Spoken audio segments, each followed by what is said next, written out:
আসসালামু আলাইকুম। প্রতিদিনই নতুন যে সরকার, অন্তর্বর্তী সরকার, তার নেতৃত্বে বেশ গুরুত্বপূর্ণ কিছু সিদ্ধান্ত হচ্ছে। কিছুক্ষণ আগে যে টেলিভিশন স্ক্রলে কয়েকটি সিদ্ধান্তের কথা আ জানানো হলো, তাতে দেখা যাচ্ছে যে জাতিসংঘের গুম সনদে স্বাক্ষর করল বাংলাদেশ। একটি খবর। আরেকটি খবর হচ্ছে জুলাই গণহত্যা, শেখ হাসিনা সহ ৫২ জনের বিরুদ্ধে তদন্ত সংস্থায় অভিযোগ দাখিল। আরেকটি গুরুত্বপূর্ণ খবর আছে দর্শক, সেটি হচ্ছে গণহত্যায় উস্কানি দেয় ৩২ সিনিয়র সাংবাদিককে অভিযুক্ত করা হয়েছে। তো দর্শক বুঝতে পারছেন যে এবারের যেই তদন্ত, বিশেষ করে যে গণহত্যা সংঘটিত হয়েছে, এখানে বহুজনকে যুক্ত করা হচ্ছে। যারা প্রত্যক্ষভাবে এই গণহত্যায় যুক্ত ছিল তারা তো অবশ্যই, পুলিশ যুক্ত হচ্ছে, র্যাব যুক্ত হচ্ছে। শুধু তাই না, যেই রাজনৈতিক কর্তৃপক্ষ এই গণহত্যার জন্য নির্দেশ দিয়েছে, যেমন প্রধানমন্ত্রী সহ যে সমস্ত মন্ত্রীরা, তাদেরকেও কিন্তু এর আওতায় আনা হচ্ছে। পাশাপাশি এই গণহত্যাকে সাপোর্ট করে যারা বক্তব্য দিয়েছে বিভিন্ন টেলিভিশন টকশোতে অথবা প্রধানমন্ত্রীর কাছে যে তারা সমর্থন জানিয়েছে, তেমন সাংবাদিক, বুদ্ধিজীবীরাও কিন্তু এখন যুক্ত হচ্ছে। যার কারণে দেখছেন যে ৩২ জন সিনিয়র সাংবাদিক অভিযুক্ত হয়েছে।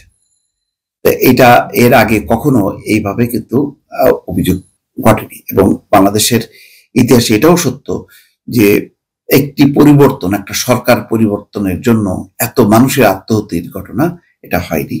এক হয়েছে মুক্তিযুদ্ধের সময়, তো সেটা তো দেশটা স্বাধীন করার জন্য, কিন্তু সরকার পরিবর্তনের জন্য এক আন্দোলনে শুধুমাত্র এই জুলাই মাসের আন্দোলনে বিপুল হতাহত হয়েছে।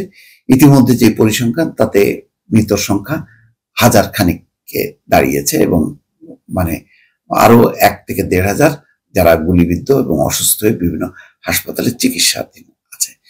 তো এই ঘটনাটা এখন সিরিয়াসলি, যেহেতু গণঅভ্যুত্থানের মধ্য দিয়ে নতুন সরকার এসছে, সেই সরকারের কাজ হচ্ছে এই গণহত্যায় যারা নানাভাবে জড়িত, প্রত্যক্ষ পরোক্ষভাবে তাদের বিচার করা উচিত। তবে কিছু সমালোচনা আছে, যে সেই সমালোচনা হচ্ছে যে গণহারে বিভিন্ন জনকে অভিযুক্ত করা। যেমন কোথায় সেই সাকিব আল হাসান, তাকে নিয়ে আসা হয়েছে, তারপর কোন সাংবাদিকের নাম এসছে, যে তারা আসলে কতখানি তারা উস্কানি দিয়েছে, কতখানি দেয়নি, সেই বিষয়টা তথ্য প্রমাণ সহ কিন্তু সেটি উপস্থাপিত যদি না হয়, তাহলে বিভিন্ন পেশার মানুষের মধ্যে একটা আতঙ্ক ছড়াবে। যারা ভিন্ন মতের তারা ভাববে যে আমাকে হয়তো ফাঁসানো হতে পারে। যদিও শেখ হাসিনার শাসন আমলকে সাপোর্ট করা যে সাংবাদিক, বুদ্ধিজীবী বা অন্য সুশীল সমাজ, তাদের প্রতি একটা ঘৃণা, ক্ষোভ আছে মানুষের, সত্য। কিন্তু যখন নাকি কোনো বিষয়ে মামলা করা হবে, তখন সেটা সুনির্দিষ্ট হতে হবে যে এই বিষয়ে তার কোনো উস্কানি আছে কিনা, তার কোনো বক্তব্য আছে কিনা, সেটা পরিষ্কার হতে হবে। সেটা যদি না হয়, তাহলে ভিন্ন মত, যেভাবে শেখ হাসিনার সময় ভিন্ন মত দমন করা হয়েছে দফায় দফায়, এবারও কিন্তু সেই অভিযোগটা আসবে। সুতরাং এই মামলা গুলোর ক্ষেত্রে খুবই সতর্ক হওয়া উচিত। কিছু মামলা গণহারে হয়েছে, সেটা আইন উপদেষ্টা মোটামুটি স্বীকার করেছেন। যেমন সাকিব আল হাসানের প্রসঙ্গ যখন এসেছে, তখন বলছে যে না, তাকে গ্রেপ্তার করা হবে না বলে আশা করা হচ্ছে।